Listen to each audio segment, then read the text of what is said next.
Hello, today I'll be talking about the Rutherford's model of an atom. Let's begin. Rutherford performed the alpha scattering experiment in order to elucidate the structure of the atom. In this experiment, fast-moving alpha particles were made to fall on a thin gold foil.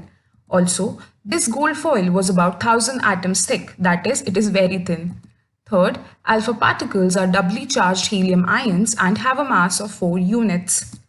Expected that alpha particles would be deflected by the subatomic particles in the gold atom. Rutherford expected that these alpha particles would be deflected by the different subatomic particles such as electrons and protons which are present in the gold atoms. Alpha particles are much heavier than the protons. Now this diagram shows the comparison of the model of an atom given by Thomson and Rutherford respectively. According to the Thomson's model of the atom, these alpha rays would pass straight through the atom without any kind of deflection, whereas the Rutherford's model showed that these alpha rays would be deflected at different angles by the different subatomic particles. The alpha particle scattering experiment gave totally unexpected result. The following observations were made. First, most of the fast-moving alpha particles pass straight through the gold foil. Second, some of the alpha particles were deflected by the foil by small angles. And last, 1 out of every 12,000 particles appeared to rebound. In this diagram, you can see that most of the alpha particles pass straight through the metal atom. And some of the alpha particles were deflected by small angles such as 45 degree or 60 degree. However, there were some particles which were completely rebound, that is, they were deflected at an angle of 180 degree. This is because of the presence of a heavy nucleus in the center of the atom. On his observations, Rutherford drew some conclusions. It includes, most of the space inside the atom is empty because most of the alpha particles pass through the gold foil without getting deflected. Second, very few particles were deflected from their path, indicating that the positive charge of the atom occupies very little space inside the atom.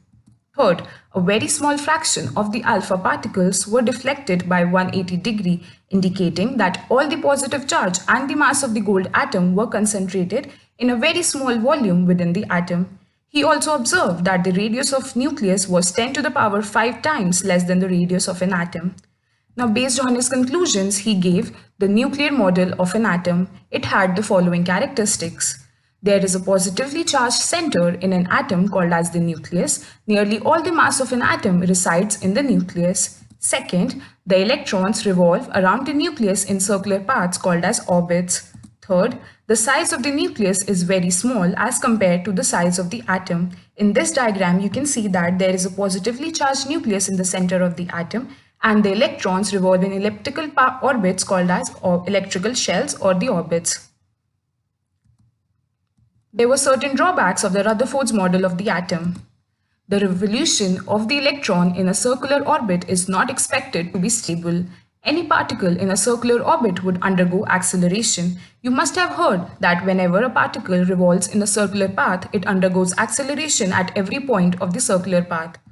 During an acceleration, charged particles would radiate energy. Thus, the revolving electron would lose energy and finally fall into the nucleus. If this were so, the atom should be highly unstable and hence matter would not exist in the form that we know. We know that the atoms are quite stable. Bohr took all these drawbacks into consideration and gave the Bohr's model of an atom. Thank you.